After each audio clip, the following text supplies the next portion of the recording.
بسم اللہ الرحمن الرحیم۔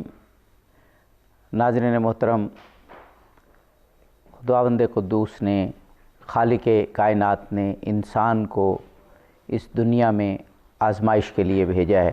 قرآن پاک میں بھی آیا ہے کہ ہم نے انسان کو حق کی تعلیم بھی دے دی، باطل کی تعلیم بھی دے دی۔ باطل بھی اس کی، خیر اس کی فطرت میں رکھ دیا اور شر بھی اس کے سامنے ہے، یعنی حق و باطل اس کے سامنے ہے۔ اب دیکھیے کون حق پر عمل کرتا ہے، کون باطل کی طرف جاتا ہے۔ ناظرین، جب حق و باطل کے مارکوں کا ذکر آتا ہے یا خیر و شر کی بات ہوتی ہے اور آزمائش کی بات ہوتی ہے، تو مومن کی پھر تمنا یہی ہوتی ہے کہ وہ خیر کی طرف جائے، حق کی طرف جائے اور پھر جنت کو پالے۔ آج ہم جس عظیم شخصیت کا ذکر کر رہے ہیں، آپ جانتے ہیں سچ ٹی وی ہمیشہ ایسے مواقع پر خصوصی پروگرام لے کر حاضر ہوتا ہے کہ جب اسلامی شخصیات کی بات ہو، ختم مرتبت کی بات ہو، اہل بیت علیہم السلام کی بات ہو، صحابہ کرام رضوان اللہ تعالیٰ اجمعین کی بات ہو، تو سچ ٹی وی خصوصی نشستیں منعقد کرتا ہے۔ یہ میں نے جو آزمائش کی بات کی، جنت دوزخ کی بات کی، ہمیں قرآن نے بار بار فرمایا کہ جنت کی تمنا کرو، اچھے اعمال کرو اور اس آزمائش میں پورے اترو۔ تو جب یہ بات ہوتی ہے آزمائش کی اور جنت کی، تو یقیناً ہمیں جوانان جنت کے سردار بھی یاد آتے ہیں۔ جس طرح رسول پاک ختم مرتبت محمد مصطفیٰ صلی اللہ علیہ وآلہ وسلم نے خیر کی تعلیم دی اور جنت جانے کی تشویق دلائی، وہاں یہ بھی فرمایا کہ حسن اور حسین جوانان جنت کے سردار ہیں۔ گویا جو ہم نے اعمال یہاں پر کرنے ہیں، جو ہماری آزمائشیں ہیں اور جو اعمال حسنہ ہم سے ہونے ہیں، ان اعمال کے سردار بھی وہ اعمال ہیں جو حضرت امام حسن علیہ السلام نے ادا کیے۔ یعنی حسن عمل کا اگر معیار دیکھنا ہے تو انہی شخصیات کا دیکھنا ہے جو جوانان جنت کے سردار ہیں، کہ ان کے اعمال اور ان کی سنت بھی اعمال اور جو کام ہمیں کرنے ہیں ان کے سردار ہوں گے۔ اسی پر گفتگو ہوگی انشاءاللہ، تاکہ ہم امام حسن علیہ السلام کے فضائل سے جہاں آگاہ ہوں، وہاں ان کے اعمال، ان کی شخصیت، ان کی سیرت سے بھی آگاہ ہوں کہ اس کی پیروی کر کے ہی ہم جنت کی طرف، کامیابی کی طرف جا سکتے ہیں۔ ہمارے ساتھ اس وقت موجود ہیں جناب مولانا عزیز حیدر قادری صاحب۔ سچ ٹی وی کے لیے آپ شناسہ چہرہ ہیں اور اکثر سچ پر تشریف لاتے ہیں، اور خاص طور پر ائمہ اہل بیت علیہم السلام کے پروگرامز میں آپ بڑی بھرپور اور بہت ہی نورانی گفتگو فرماتے ہیں۔ ہمارے ساتھ جناب مولانا سید مزمل حسین نقوی صاحب بھی موجود ہیں، آپ بھی سیرت معصومین پر گہری نگاہ رکھتے ہیں، سچ ٹی وی پر تشریف لاتے ہیں۔ جناب مولانا عزیز حیدر قادری صاحب، امام حسن علیہ السلام کے میں نے جو چند تمہیدی جملے بولے، تو فضائل تو ہم پڑھتے ہیں اور وہ ہم آپ دونوں علماء سے سنیں گے، لیکن یہ جو جوانان جنت کے سردار امام حسن اور امام حسین علیہ السلام کو کہا گیا، تو دراصل ان کی سیرت کی طرف تشویق دلائی گئی کہ ان کے اعمال بھی حسن عمل کے حوالے سے ہمارے اعمال ان کے اعمال پر تولے جائیں گے۔ بسم اللہ الرحمن الرحیم۔ انا اعطیناک الکوثر آمنت باللہ صدق اللہ مولانا العظیم۔ بڑے خوبصورت ٹاپک کے ساتھ آج آپ نے مجھے بلایا ہے، اور میں سمجھتا ہوں کہ آج جس مقام پر ہوں میں، اللہ نے مجھے زندگی دی، اور جو میں ایک دین کا طالب علم ہوں، سلسلہ قادریہ میں بیعت ہوں، تو یہ میرے مرشد بھی ہیں جن کا آج ذکر ہے کہ تمام سلاسل قادریہ ہو، نقشبندیہ ہو، چشتیہ، سہروردیہ ہو، حتیٰ کہ جو ہمارے سلسلہ علیہ قادریہ کے جو پیشوا ہیں حضرت شیخ عبدالقادر جیلانی غوث پاک رضی اللہ تعالیٰ عنہ، وہ ان کے صاحبزادے امام حسن مصنع علیہ السلام کی اولاد میں سے۔ تو اس وجہ سے ہمارا یہ حق بھی بنتا ہے کہ جہاں ہم ان پاک ہستیوں کا، اولیاء اللہ کا ذکر کرتے ہیں، تو ان کا بھی ذکر، یعنی وہ آپ فرما رہے ہیں کہ جو رسول پاک نے فرمایا، اور ہم بھی علماء کرام سے سنتے آئے ہیں کہ جو روحانیت کے سلسلے ہیں وہ سارے حضرت علی پر جا کے ملتے مولا ہیں، کائنات، تو درمیان میں واسطہ امام حسن علیہ السلام بھی ہیں کہ انہی کے ذریعے پھر روحانیت کے جتنے سلاسل ہیں اور جو ہدایت کے جتنے ابواب ہیں وہ امام حسن ہی کے ذریعے حضرت علی تک بے شک اس طرح۔ تو اور باقاعدہ یہ جو شجرہ لکھا ہو وہاں بغداد شریف غوث پاک رضی اللہ مزار اقدس پر دونوں لکھے ہیں، حضرت شاہ حسن بصری والا بھی رحمۃ اللہ علیہ، اور ان کا بھی امام مولا کائنات سے امام علی رضا علیہ السلام تک مولا امام حسن بھی سمجھ لیں۔ حضرت شاہ عبدالعزیز محدث دہلوی کے ایک بات سے میں اس کو یعنی کیا کہتے ہیں جو آپ کا موضوع ہے، کہ چونکہ یہ دونوں جنتی جوانوں کے سردار ہیں، دونوں کی شہادت ہوئی ہے، ایک کی شہادت سری اور ایک کی شہادت جہری، جی جی سر الشہادتین میں شاہ عبدالعزیز صاحب نے بڑا خوبصورت نقطہ لکھا ہے. فرماتے ہیں کہ اللہ نے اپنے محبوب علیہ الصلوۃ والسلام کو ہر کمال عطا کیا، بے شک. ہر فضیلت، ہر شان عطا کی. اب شہادت یہ بھی ایک کمال تھا. جی اور رسول اللہ علیہ الصلوۃ والسلام دعا مانگا کرتے تھے کہ مولا میری یہ خواہش ہے کہ میں میدان جنگ میں جاؤں، وہاں تیرے راہ میں مارا جاؤں، پھر تو مجھے زندہ کر، پھر میرا ہے مولا میں اسی طرح جان دوں، پھر تو مجھے زندہ کر. لیکن جس طرح احد کے مقام پر آپ کے دندان مبارک شہید اور کتنا نقصان پہنچا اسلام کو، صحیح. تو اس طرح اگر پھر رب کا یہ خود فیصلہ ہے کہ واللہ یعصمک من الناس، جی اللہ تبارک و تعالیٰ محبوب تمہاری حفاظت فرمانے والا ہے. بالکل صحیح. لیکن پھر یہ جو شہادت ہے یہ اتنا بڑا رتبہ ہے، تو پھر یہ بھی حضور کو ملنا تھا. تو شاہ عبدالعزیز صاحب لکھتے ہیں پھر یہ کس ذریعے سے ملا؟ امام حسن کی جو شہادت سری تھی اس ذریعے سے کہ آپ کو زہر دیا گیا کئی مرتبہ، اور امام علی مقام کی شہادت جہری، ان دونوں کی شہادتیں جمع ہوتی ہیں. یہ دراصل رسول اللہ علیہ السلام کی شہادت تھی. یعنی جس نے بھی امام حسن کو شہید کیا یا امام حسین کو، آج اگر اس کا دھڑا کرنا چاہتا ہے تو یوں سمجھے یہ رسول اللہ علیہ السلام کی مخالفت کر رہا ہے. بالکل صحیح.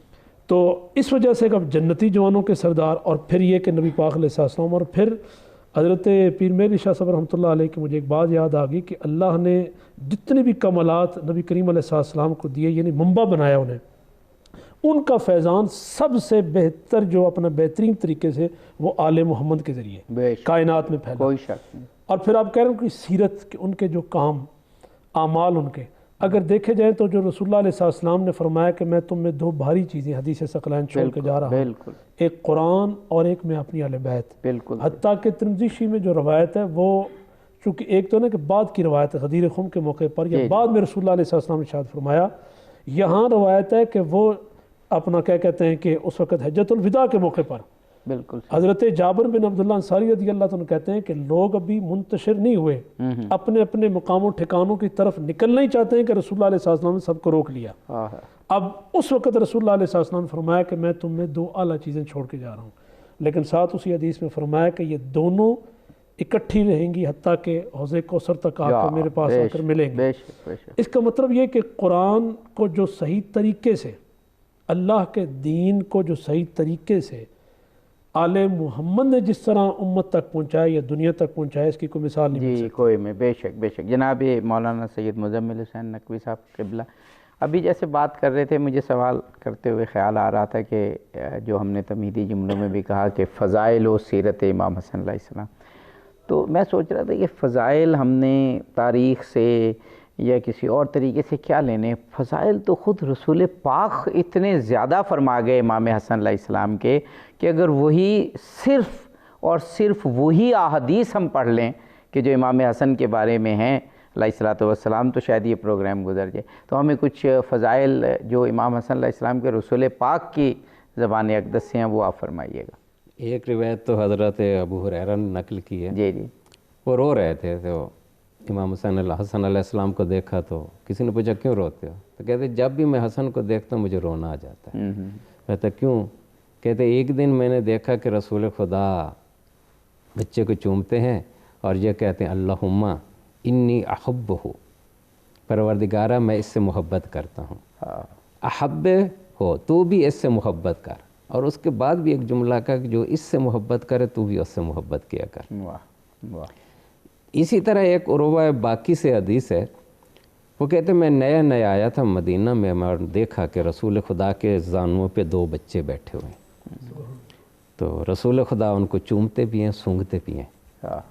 تو یہ کہتے ہیں حیران ہو گیا، اور رسول خدا کے پاس آ کے یہ کہتا ہے کہ میں نے اتنی زندگی گزاری، میں نے اپنے بچوں کو آج تک بوسہ نہیں دیا. لیکن آپ کا یہ انداز جو مجھے بڑا عجیب لگ رہا ہے، بھائی ایک آپ تو چومتے بھی ہیں اور پھر سونگھتے بھی ساتھ ہیں، تو اس کی کیا وجہ ہے؟ کیا یہ آپ کے بیٹے ہیں؟ تو امام حضرت رسول خدا نے یہ فرمایا کہ یہ دونوں میری بیٹی کے بیٹے اور میرے بھائی کے بیٹے ہیں. ہاں، اور میں تیرے لیے یہ بات حیرانگی کی ہے، لیکن میرے لیے یہ بات سکون کی ہے. اس کی وجہ یہ ہے کہ جب مجھے معراج پہ لے جایا گیا اور جنت کی سیر کروائی گئی تو میں نے ایک درخت کو دیکھا، بہت ہی خوبصورت درخت تھا، سفید اس کے پتے تھے. تو جب میں وہاں پہنچا تو جبرائیل نے مجھے کہا کہ جانتے یہ کون سا درخت ہے؟ یہ حسن کے نام کا ہے. اچھا، تو مجھے کہا گیا کہ اس درخت سے آپ کو کھانا ہے.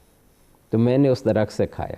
پھر اسی طرح آگے میں گیا تو بالکل اسی طرح کے ایک اور درخت تھا, وہ بھی ایک مانوی درخت تھا, تو مجھے کہا گیا ان سے بھی کھایا.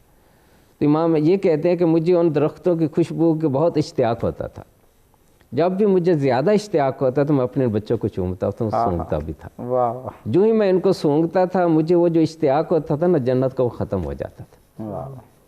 تو دوسری یہ حدیث جو آپ نے ابھی بیان کی ہے, ان الحسن والحسین سیدہ شباب اہل جنت. سبحان اللہ. اب یہاں ایک سوال یہ ہوتا ہے کہ امیر المومنین کی فضیلت تو ظاہر ہے امام حسن یا امام حسین سے زیادہ ہی ہے, وہ ان کے بھی امام ہیں. انہیں سردار نہیں کہا گیا, ان کو سردار کہا گیا. یہ تو ہے نا بات, یا خود رسول خدا کی فضیلت تو پھر سب سے زیادہ ہے. اور پھر جنت میں یعنی ان کو کیا ہے, سیدہ شباب اہل جنہ, یعنی جنتی جوانوں کے سردار. یہ رسول خدا نے خاص جملہ جو کہا گیا ہے, جو محققین نے اس پہ بات کی ہے, وہ اس لیے ہے کہ بعض اوقات کچھ روایات ایسی بھی بنا لی جائیں گی کہ فلاں بوڑھا کا سردار ہے, فلاں عورتوں کا سردار ہے, فلاں یہ سردار ہے. تو رسول خدا نے یہ جملہ کہہ کے ساتھ یہ بھی حدیث بتائی ہے کہ جنت میں جائے جو بھی جائے گا وہ جوانی ہوگا. بالکل صحیح, بالکل ٹھیک ہے. تو لہٰذا یہ باقی بنا لینا جی بوڑھوں کا سردار ہے یا فلاں کا سردار ہے, وہ سلسلہ ہی ختم ہو جائے. صحیح بات. باقی امیر المومنین کے لیے اسی وقت رسول خدا نے کہہ دیا یہ جنت کے سردار ہیں, وہ ابوہما افضل منہما, اور ان کا والد جو ہیں وہ ان سے بھی زیادہ افضل ہے. تو اسی طرح جو آپ نے ایک بات کی تھی نا کہ اعمال, صحیح, قرآن کریم کی ایک آیت ہے کہ یوم آئزن المیزان و یوم آئزن بالحق, کہ یہ تو آپ سب کہتے ہیں نا ترازو ہے تو اللہ جائے گا. اب دیکھیں اعمال کوئی ٹھوس چیز ہے کہ جس کو آپ تولیں. صحیح بات ہے, بالکل. تو کیا ہے اس کا مطلب؟ اصل میزان علم منطق میں کہتے ہیں اس چیز کو جس کے ساتھ کوئی چیز پرکھی جاتی ہے. جی. علم منطق کو علم میزان کہتے ہیں کیونکہ اس علم کے ذریعے دوسرے علم جیسے اشعار کو ایک خاص بحر کے ذریعے پرکھا جاتا ہے. اسی کپڑے کا میزان اور ہے, دودھ کا میزان اور ہے, سب کا میزان اور ہے. تو اعمال کا میزان کیا ہے؟ واہ واہ واہ. تو اس کے لیے یہی پھر بیان کیا گیا, یعنی کچھ ایسی ذوات مقدسہ ہیں کہ ان کے عمل کو اور اس عمل کو دیکھا جائے گا, جتنا یہ اس کے ساتھ زیادہ ملتا جائے گا گویا کہ یہ کیا ہے میزان پہ پورا ہوتا ہے. یعنی جو حدیث رسول پاک نے بیان کی, تو ایک طرف تو امام حسن و حسین علیہم السلام کی سرداری کو بیان کرتی ہے, دوسرا اس کا تعلق ہم سے بنتا ہے کہ دیکھو ان کے عمل کو دیکھتے جاؤ اور عمل کرتے جاؤ, تبھی جنت پاؤ گے. جیسے جیسے آپ کا عمل ان کے عمل کے قریب ہوگا اتنا ہی اس کا وزن بڑھتا جائے گا, جتنا اس سے دور ہو جائے گا اتنا ہی وزن کم ہوگا. واہ, ماشاء اللہ ماشاء اللہ. جناب مولانا عزیز حیدر قادری صاحب, ابھی جو بات ہو رہی ہے کہ امام حسن علیہ السلام کے فضائل ختم مرتبت نے اتنے زیادہ بیان کیے امت میں, اور اتنے زیادہ عام ہوئے کہ آپ کے فضائل اور آپ کی شخصیت کی بھی طرف ہم نے دیکھنا ہے اور آپ کی سیرت کی طرف بھی. یہ بڑا اہم نقطہ ہے جو میں چاہتا ہوں بیان ہو. ایک وقفہ لینا ہے, وقفے کے بعد ہم اس کو جاری رکھتے ہیں. ناظرین, شہادت امام حسن علیہ السلام سے متعلق پروگرام سچ ٹی وی پر ہم پیش کر رہے ہیں, اور بہت ہی خوبصورت دلنشی انداز میں سیرت و فضائل امام حسن پر گفتگو علماء کرام فرما رہے ہیں. ہمارے ساتھ رہیے, جلدی واپس آتے ہیں.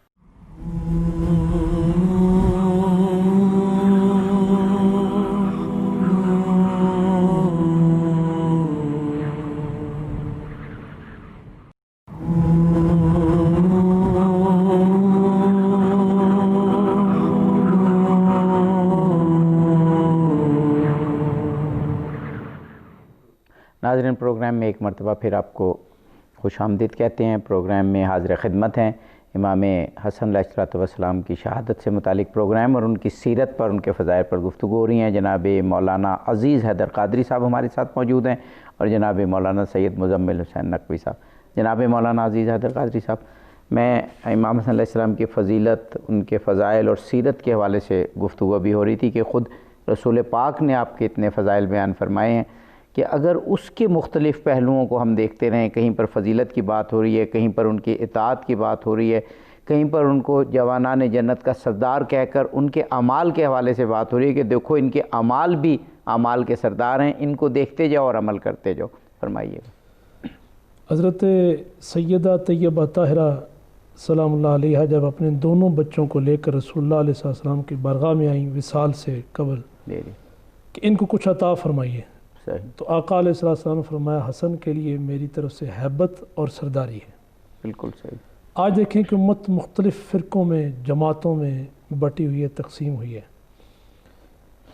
اور اس امت کو جب بھی کسی نے متحد کیا تو وہ رسول اللہ علیہ السلام کسی خاندان کے فرد نے، بالکل اور اس کی ابتدا ہی حضرت امام حسن مجتبیٰ نے بہت کی۔ خوب، بہت خوب، اور کیوں نہ کریں، اس لیے کہ سورہ کوثر کی سب سے پہلی تفسیر امام حسن مجتبیٰ ہے، بالکل صحیح، کہ بہت جب خوب، آس بن وائل نے کہا کہ محمد علیہ السلام تمہارے بیٹے چکے فوت ہو چکے ہیں ان کی اپنا بچپنے میں، اس لیے آپ کی اولاد نسل آگے منقطع ہو گئی ہے، ختم ہو گئی ہے، معاذ اللہ اسم یاد باللہ، تو رب نے سورہ کوثر عطا کی۔ حالانکہ کچھ ذہنوں میں آتا ہے کہ کوثر سے یہ مراد تو نہیں کہا، چونکہ اس نے اعتراض کیا تھا کہ اولاد نسل، اور پھر رسول اللہ علیہ السلام نے خود چکے ارشاد فرمایا کہ ہر ایک کی اولاد نبی کی اس کی صلب میں رکھے گی، میری اولاد صلب علی مولا علی سے اور سیدہ فاطمہ سے قیامت تک چلے گی، اور المہدی منا علی البیت، وہ جو آخر میں آئے گا وہ میری آل سے ہوگا۔ واہ واہ، اب اس کا مطلب یہ کہ رسول اللہ علیہ السلام کے جو بیٹا ہے سب سے پہلی تفسیر امام حسن مجتبیٰ ہے۔ کوئی شک نہیں، پھر حضور نے سرداری دی ایسی دی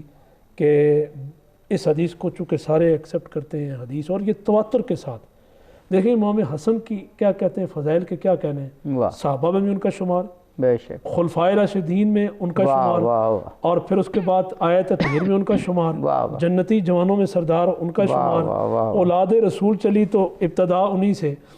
تو اب جب پانچویں خلیفہ، حالانکہ یہ میں جو اس وقت جو ٹیکسٹ کی کتابیں ہیں، یہ میں ایک ریکویسٹ کروں گا کہ ہمارے ہاں کے جی 4 خلفاء کا ذکر کیا جاتا ہے، امام حسن مجتبیٰ کا کم علمی ہے جو معاملہ ہے کہ اس میں ان کا بھی ذکر کیا کریں، جی، کیونکہ اس وہ لیے انہوں نے مسلمہ 5ویں خلیفہ اور یہ تو نص سے ثابت ہے کہ رسول اللہ علیہ السلام نے خود فرمایا، صحیح، اور یہ تواتر کے ساتھ ایک ہوتا ہے نا کہ چند 2-4 کوئی چیزیں مشہور ہوں یا کوئی کہہ دیں جی کہ روایت ہوں، یہ تو ساروں کے ہاں یہ مشہور بات ہے کہ رسول اللہ علیہ السلام فرمایا میرا یہ بیٹا حسن سردار ہے اور 2 مسلمان جماعتوں کے درمیان یہ صلح فرمائے گا، بالکل، اور امت کو اکٹھا کیا کہ جب وہ خون ریزی میں بالکل قریب جا چکی تھی۔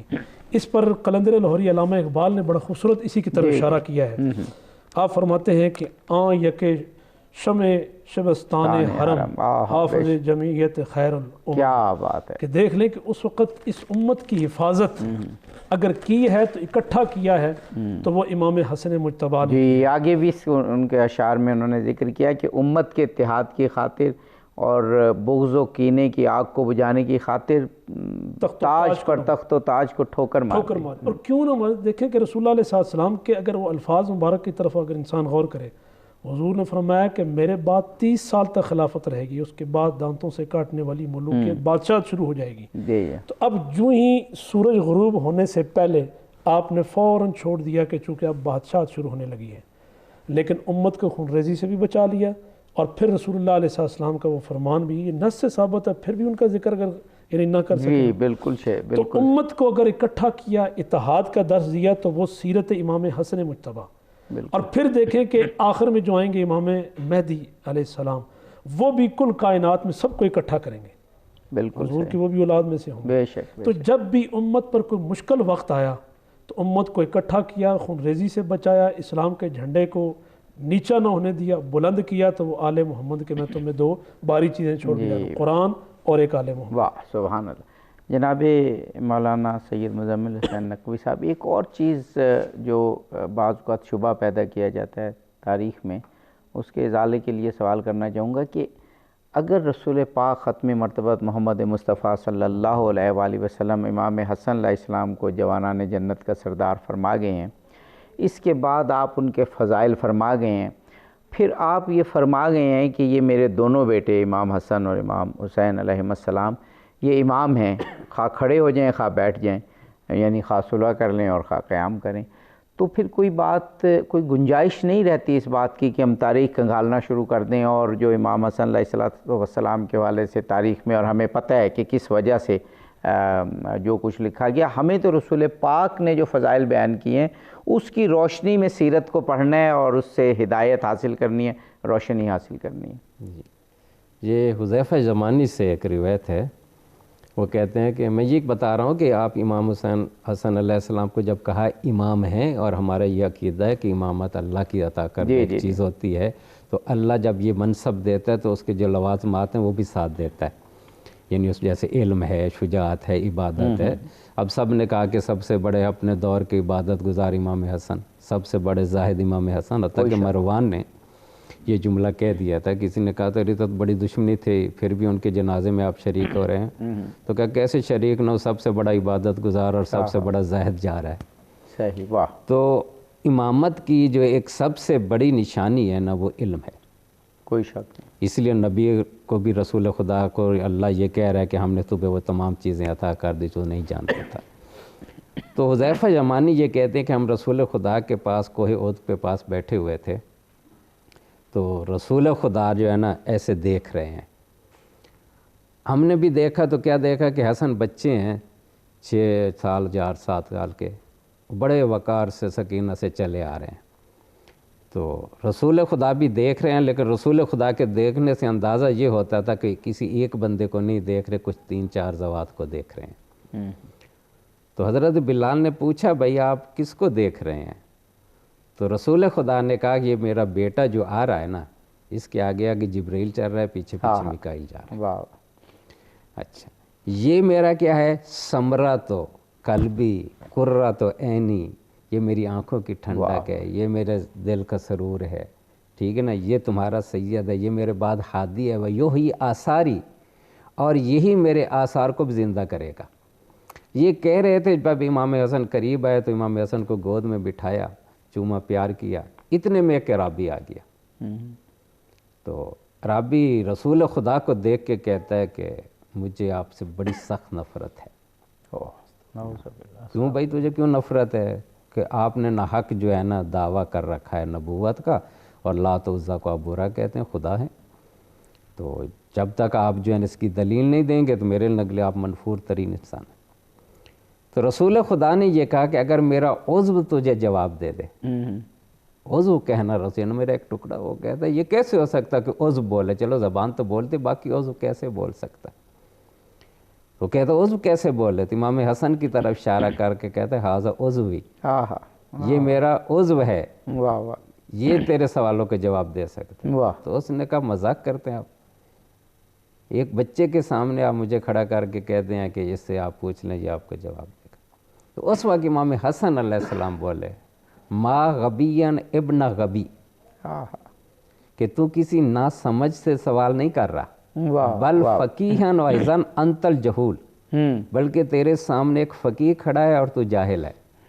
اور اگر تیرے پاس جہالت ہے تو تیرے سامنے ایک ایسا علم کا سمندر ہے کہ جسے ڈول پانی اس کا کو ختم نہیں کر سکتا. مقصد یہ تھا اتنا بحل میں بہ کراں ہے میرے پاس، اگر تو پوچھنا چاہتا ہے تو میں بتاتا ہوں. میں تو یہ بھی تجھے بتا سکتا ہوں کہ تو کیسے چلا، راستے میں سے تھا کیا پیش آیا.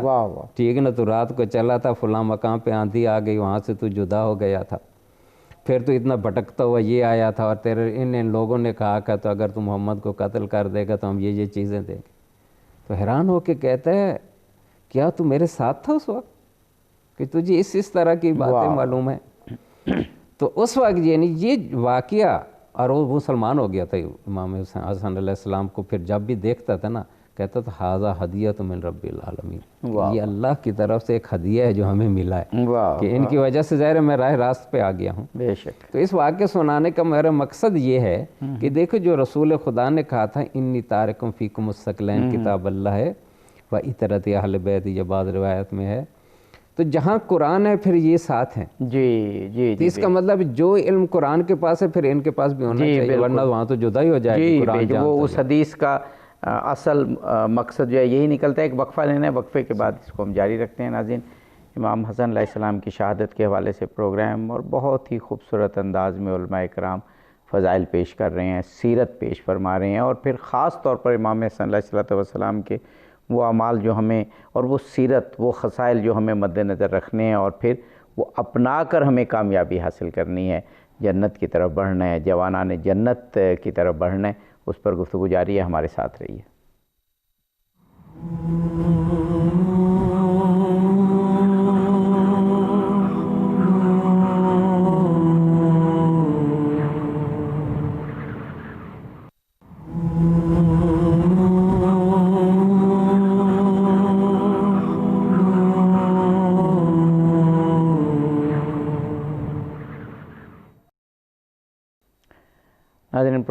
ایک مرتبہ پھر حاضر خدمت امام حسن علیہ السلام پر گفتگو جاری، ان کے فضائل پر، ان کی سیرت پر، ان کی یہ شب شہادت ہے تو حق بنتا ہے ان کو یاد کیا جائے۔ اور خود رسول پاک نے جن کو جوانان جنت کے سردار کہا، جن کو یہ کہا کہ میں ان سے ہوں اور یہ مجھ سے ہیں، اور پھر ان کا بار بار تعارف پیش کیا، تو کم از کم ان کی شہادت کی رات تو ان کا ذکر کریں اور پھر اپنی زندگیوں کو کوشش کریں، یہ عزم کریں کہ ڈھالیں ان کی سیرت پر۔ جناب مولانا عزیز حیدر قادری صاحب قبلہ، آل حسن کی تاریخ میں بڑی قربانیاں رہی ہیں، اور وہ ظاہر ہے امام حسن علیہ السلام کی تربیت ہی کا اور ان کے خون ہی کا ثمرہ ہے یہ۔ اب بہت مختصر سا میں چاہ رہا ہوں تاکہ پھر ناظرین ان لائنز پہ آگے مطالعہ بھی کریں کہ صرف امام حسن علیہ السلام نے ہی نہیں قربانی دی اور بہت بڑا تاج و تخت ٹھکرا دیا، بلکہ طول تاریخ میں، لمس تاریخ میں آپ کی اولاد کی، آل حسن کی بیش بہا قربانی ہے اسلام کے دفاع میں۔ بڑا خوبصورت آپ نے یہ سوال کیا ہے، اور ہونا چاہیے، بڑا کم ذکر ہو رہا ہے۔ جہاں امام حسن مجتبیٰ علیہ السلام کا وہاں ان کی اولاد کا، جس طرح امام حسین علیہ السلام کا ہوتا ہے ان کی اولاد پاک کا، یہاں بڑا کم ہوتا ہے، اور اس سے معلومات بھی لوگوں تک بہت کم پہنچی ہیں۔ حالانکہ کتابوں میں ہے، سابقہ کتابوں میں تفصیل سے ہے کہ آپ کے جو صاحبزادگان، صرف امام قاسم چونکہ وہ فیمس شخصیت ہے، کربلا میں شہید ہوئی، آپ کے علاوہ بھی ابو بکر، عمر نام کے 2 صاحبزادے، ان کی شہادتیں ہوئی ہیں امام حسن مجتبیٰ کی۔ جی تو آپ کے جو صاحبزادے تھے، بڑے تھے حضرت امام حسن مثنیٰ، جن کی شادی مبارک بھی حضرت سیدہ فاطمہ جو مولا امام حسین کی صاحبزادی ان سے ہوئی۔ بالکل، یہ چونکہ زخمی تھے، ان کو لے جایا گیا، یعنی کربلا میں شریک تھے، لیکن حضرت قاسم علیہ السلام کی طرح شہید نہیں ہوئے، زخمی ہوئے اور ان کو شہید سمجھ کے چھوڑ دیا گیا۔ اور دوسرے امام زید نام کے ایک صاحبزادے تھے آپ کے، ان دونوں سے اولاد چلی ہے۔ صحیح۔ ہندوستان میں جو اولیاء اللہ میں ایک بہت بڑے سینئر آدمی ہیں حضرت داتا ریجویری سرکار، یہ ان کی اولاد میں سے حضرت امام زید یعنی بن امام حسن کی، اور جن کا آگے ذکر کیا حضرت شیخ عبد القادر جیلانی رضی اللہ تعالیٰ عنہ، وہ حضرت امام حسن مثنیٰ کی، اور انہی کے بیٹے ہیں جن کا نام سید عبداللہ محض ہے۔ محض یعنی خالص، والد اور والدہ کی طرف سے نبی پاک علیہ السلام تک خالص، درمیان میں کوئی خاتون اور غیر سید نہ ہو، نہ کوئی والد کی طرف سے۔ اور اسی طرح ایک خاتون ہے، عورتوں کے بھی آپ کو پتہ ہے خواتین کا ایک بڑا کردار ہے اسلام میں، حضرت سیدہ طیبہ طاہرہ نفیسہ سلام اللہ علیہ، جو امام حسن مثنیٰ کے آگے پڑپوتی ہیں۔ مصر میں ان کا مزار اقدس ہے۔ آج بھی جو بڑے بڑے محدثین ہیں، جب ان کو کیا کہتے ہیں، ان کی کلاس سے وہ فارغ ہوتے ہیں، یعنی فارغ التحصیل ہوتے ہیں، تو آپ کے دربار اقدس پر حاضری دیتے ہیں۔ اور یہ وہ خاتون ہے امام حسن کی اولاد میں سے کہ امام شافعی جیسی شخصیت، جو ہمارے کیا کہتے ہیں اہل سنت میں حدیث میں اسپیشلسٹ، پہلا ڈاکٹر ہے جو حدیث میں، وہ انہی کے شاگرد ہیں۔ ان سے وہ فیض لیتے تھے، درس حدیث لے کر پھر آگے جا کے امت میں وہ منتقل کرتے تھے، حتیٰ کہ جب وصال ہونے لگا تو انہوں نے وصیت کی کہ میرا جنازہ سیدہ نفیسہ کے گھر کے سامنے سے گزارنا، اور انہیں کہنا میرے لیے دعا فرمائیں۔ کہاں امام شافعی، کہاں دعا۔ اور پھر ایک شخصیت چونکہ ان کا عرس بھی 29 صفر کو آ رہا ہے ہندوستان میں، کہ جس بندے نے امت کو اکٹھا بھی کیا، کیا کہتے ہیں تمام علماء کے، یعنی وہ ایک امام وہ بھی تھے، وہ حضرت سید پیر میر علی شاہ صاحب رحمۃ اللہ علیہ، یہ بھی امام حسن مثنیٰ کی اولاد میں سے ہے، کہ ان کا بھی ایک کردار ہے کہ اسی سنت کو اپنائے، امام حسن کی سنت کو، کہ تمام امت کو اکٹھا کیا عقیدہ تحریک خط۔ اچھا، یعنی آپ نے جو فرمایا اور یہ معلومات دیں کہ آل حسن کی جو مساعی تھیں، پہلے ملوکیت کے خلاف اور پھر لوگوں کو روحانیت کی طرف متوجہ کرنے میں، اس میں آل حسن کا بہت بڑا کردار ہے، خواہ ملوکیت کے خلاف جد و جہد ہو اور خواہ روحانیت کی طرف ہو۔ جناب مولانا مزمل حسین نقوی صاحب، کچھ اب پروگرام کا وقت اتنا کم ہے، وہ کم نہیں ہے، یعنی ہم پورا تقریباً 1 گھنٹے بات ہو رہی ہے، لیکن وہ شخصیت ایسی ہیں کہ ساری جہتیں کور ہو ہی نہیں سکتی۔ کچھ آپ کی سیرت مبارکہ سے، کچھ آپ کی خصوصیات، آپ تو جس صفت میں بھی کہیں آپ امام نظر آتے ہیں، سخاوت ہو، شجاعت ہو، عبادت ہو، زہد ہو، پھر آپ کا دسترخوان بڑا مشہور ہے، تواضع ہو، حلم ہو، یعنی حلم میں تو آپ شہنشاہ ہیں، فرمائیے گا۔ وہی آپ نے کہا نا کس پہ آپ بات کروں گے، کہ تواضع پہ بات کرتے ہیں تو امام حسن علیہ السلام کی زندگی میں بہت سے ایسے واقعات ملتے ہیں، مثلا فقراء بیٹھے ہوئے ہیں تو وہ امام علیہ السلام گزر رہے ہیں تو وہ کہتے ہیں یبن رسول اللہ ہمارے ساتھ آ جائیے کھائیں۔ اب ہم جیسا آدمی پھر فقیروں کے ساتھ بیٹھ کے کون کھائے؟ امام فوراً اترے گھوڑے سے اور اس کے ساتھ بیٹھ کے کھانا. جب کھانا کھا لیا تو کہا میں نے تمہاری دعوت قبول کی, اب تم میری دعوت قبول کرو. واہ واہ تو پھر امام علیہ السلام ان کو لے کے اپنے گھر آئے اور بہترین کھانا کھلایا. واہ واہ. لیکن ایک اور واقعہ جو میں نے پڑھا ہے اور مجھے بہت ہی اس نے متاثر کیا ہے, وہ یہ ہے کہ ایک دفعہ امام علیہ السلام کھانا کھا رہے ہیں اور سامنے ایک کتا بیٹھا ہوا ہے. تو امام علیہ السلام ایک لقمہ خود کھاتے ہیں, ایک اس کو دیتے ہیں, اس کو پھینک دیتے اس کے سامنے. اور راوی کہتا ہے کہ ابن رسول اگر آپ کہیں تو میں اس کو ہٹانا دوں یہاں سے. تو امام علیہ السلام نے کہا مجھے اللہ سے یہ حیا محسوس ہوتی ہے کہ میں خود کھا رہا ہوں, ایک جاندار میرے منہ کی طرف دیکھ رہا اور میں اس کو نہ دوں. تو میں اس لیے خود بھی کھاتا ہوں اور اس کو بھی کھلاتا ہوں. اور اسی طرح ایک اور اس کا واقعہ ملتا ہے. امام علیہ السلام کہیں سے گزر رہے تھے, غلام ساتھ تھا, تو امام نے جو گندی کوئی جگہ تھی تو وہاں ایک روٹی کا ٹکڑا پڑا ہوا تھا. تو امام علیہ السلام نے اٹھ کو اٹھایا اور صاف کیا اور غلام کو پکڑا دیا. تھوڑی دیر بعد وہ غلام سے کہتے ہیں وہ جو میں نے روٹی کا ٹکڑا تمہیں دیا تھا وہ کدھر ہے؟ وہ کہتے ہیں وہ تو میں نے کھا لیا. تو امام علیہ السلام نے کہا جا پھر تو اللہ کی راہ میں آزاد ہے. تو راوی پوچھتا ہے آپ نے اس کو اس بنا پہ کیوں آزاد کر دیا؟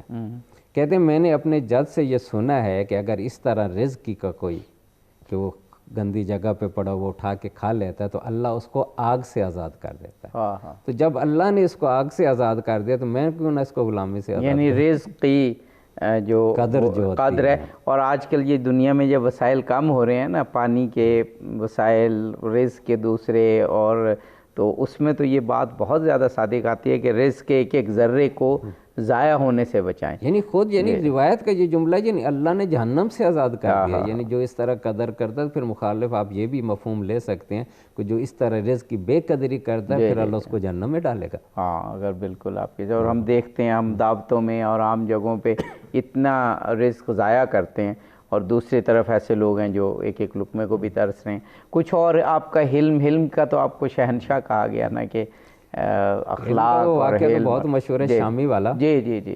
تو وہ لہٰذا اس کا میرے خیال بیان کرنے کی ضرورت نہیں. اور واقعہ بیان کرنا چاہتا ہوں, دو واقعہ بالکل ایک طرح جی جی جی کہ رسول خدا نے جب ارادہ کیا تھا فتح مکہ کرنے کا, تو ابو سفیان کو معلوم ہوا کہ رسول خدا فتح کے لیے آ رہے ہیں.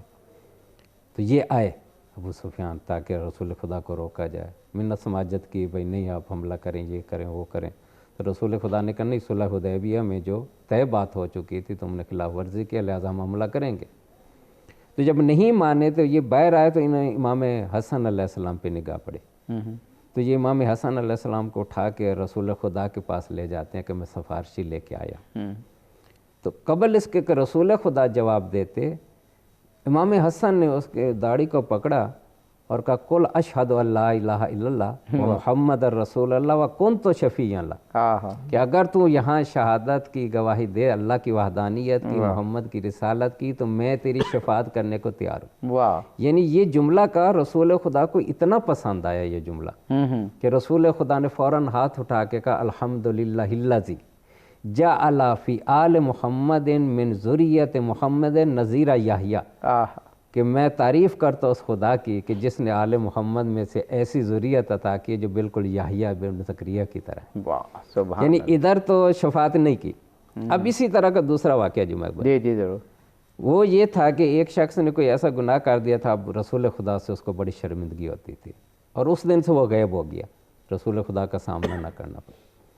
تو پھر ایک دن امام حسن علیہ السلام کو اٹھا کے لایا اور رسول خدا کو کہتا ہے کہ میں اپنی سفارش لے کے آیا. کہتے رسول خدا اتنا مسکرایا کہ دندان مبارک ظاہر ہو گئے.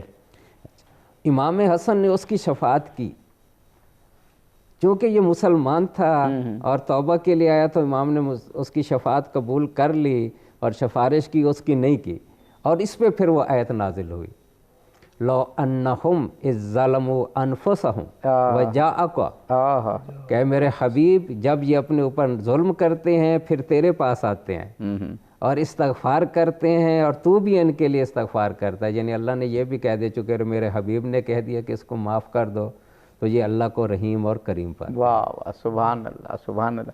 جناب مولانا ابھی جیسے واقعات کتنے خوبصورت بیان کیے مولانا نے امام حسن علیہ السلام سے متعلق, تو اگر امت اہل بیت علیہ السلام کی محبت پہ جمع ہو جائے اور یہ جو آئمہ اثنا عشر ہیں اور پنجتن پاک ہیں اور پھر امام حسن علیہ السلام کی ذات مقدس ہے، ان کی سیرت کو اپنا لیں تو یہ جو ہم آج کل تھوڑی نفرتیں بعض اوقات کریٹ ہو جاتی ہیں یا کر دی جاتی ہیں یا یہ دوریاں ہیں، یہ تو بالکل قربتوں میں بدل جائیں۔ دیکھیں جو پہلا ذکر ہوا نا کہ قرآن اور آل محمد کو اللہ نبی پاک علیہ السلام نے چھوڑا، سب سے بہترین قرآن کی تفسیر، قرآن کی شرح اور عملی طور پر یہی شخصیات ہیں کائنات میں کہ جن کی سیرت کو ہم اپنائیں تو الحمدللہ کبھی انتشار میں نہیں رہ سکتے، بالکل کبھی تقسیم ہماری نہیں ہو سکتی۔ بالکل صحیح۔ اور مثلا اپنا ذکر ہو رہا تھا کہ حضرت امام حسن مجتبیٰ، اب دیکھیں کہ کوئی دشمن بھی آپ کے سامنے آتا نا، حتیٰ کہ ایک شخص نے آپ کو برا بلا کہا، آپ نے اس کی خدمت کر ڈالی، بالکل صحیح۔ دوبارہ اس نے کہا، جو ساتھ آپ کے دوست احباب موجود تھے انہوں نے عرض کی کہ مولا یہ کیا کر رہے ہیں؟ جب تیسری مرتبہ اس کی خدمت کی تو وہ سرنڈر ہو گیا، اس نے کہا میں یہی دیکھنا چاہتا تھا کہ آل محمد کیسا برتاؤ کرتے ہیں۔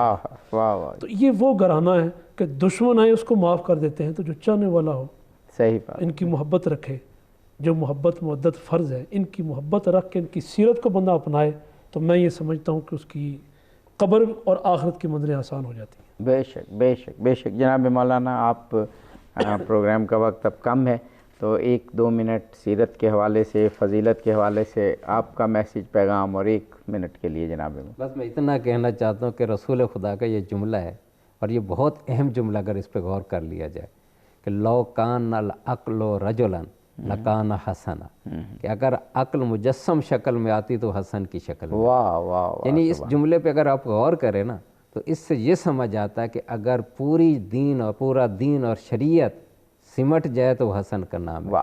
کیونکہ جب حضرت آدم علیہ السلام جب جبرائیل آئے انہوں نے کہا اللہ نے 3 چیزیں بھیجی ہیں، آپ ایک کا انتخاب کر لیں، عقل، حیا اور دین، ایک آپ انتخاب کر سکتے ہیں۔ انہوں نے کہا میں عقل کو انتخاب، تو جب کہا نا عقل کو انتخاب کر تو دین نے کہا میں بھی ساتھ رہوں گا اور حیا نے کہا میں بھی۔ تو امام رسول خدا کا یہ کہنا کہ حسن جو ہے مجسم عقل ہے تو پھر سمجھ لو کہ دین بھی یہی ہے، حیا بھی یہی ہے اور عقل بھی یہی ہے۔ واہ، سبحان اللہ سبحان اللہ جناب مولانا۔ حسین منی وانا من الحسین اور حسن منی وانا وانا من من الحسن، الحسن، حسن مجھ سے، میں حسن سے ہوں، حسین مجھ سے اور میں یہ حسین ختم سے ہوں۔ مرتبت کا فرمان۔ واہ، ان دونوں کو پڑھو تو رسول اللہ علیہ السلام سامنے واہ، آ جاتے ہیں، اور یہ تو شبیہ مصطفیٰ ہے۔ سبحان اللہ تو ان کی سیرت کو اپنانا دراصل وہ سیرت رسول ہے، سبحان اللہ۔ جو ان تک پہنچ گیا وہ رسول اللہ علیہ السلام تک پہنچ گیا، جو ان تک پہنچا وہ خدا تک پہنچ گیا۔ سبحان اللہ۔ خوبصورت پیغام جناب مولانا عزیز حیدر قادری صاحب قبلہ، جناب مولانا سید مزمل حسین نقوی صاحب قبلہ، آپ دونوں تشریف لائے اور امام حسن علیہ السلام سے متعلق، ان کے فضائل اور سیرت سے متعلق آپ نے بڑی افیکٹو اور دل نشیں گفتگو فرمائی۔ ناظرین، امام حسن علیہ السلام سے متعلق ہمارا پروگرام، آپ وہ شخصیت ہیں جو محبوب خدا کی محبوب تھیں۔ رسول پاک نے فرمایا میں حسن سے ہوں، حسن مجھ سے ہے۔ مطلب یہی ہے کہ اگر میری سیرت کی جھلک دیکھنی ہے، پرتو دیکھنا ہے تو امام حسن علیہ السلام میں دیکھیے۔ امام حسن علیہ السلام کی سیرت نگاروں نے بڑی واضح انداز میں لکھی ہے، بڑی خوبصورت انداز میں لکھی ہے، اور خود ختم مرتبت نے اپنی بے شمار احادیث میں فضائل و سیرت امام حسن علیہ السلام بیان فرمائی ہے۔ ضرورت اس امر کی ہے ختم مرتبت علیہ السلام کے فرامین پڑھیں اور پھر امام حسن کی شخصیت کو دیکھیں، آپ کا تواضع، آپ کا حلم، آپ کا اخلاق، آپ کی مومنین اور مسلمین کے ساتھ آپ کا برتاؤ، آپ نے زندگی کیسے گزاری، سخاوت آپ نے کیسی کی، کئی مرتبہ اپنا پورا مال اللہ کی راہ میں دیا، کئی مرتبہ آدھا دیا، اور دسترخوان تو آپ کا بہت وسیع تھا۔ امام حسن کی سیرت اپنا کر ہم بھی معاشرے کے لیے رحمت بن جائیں تاکہ معاشرہ صلح کا، امن کا اور تواضع کا مرقع بن جائے۔ اظہر علی عابدی کو اجازت دیجیے، فی امان اللہ۔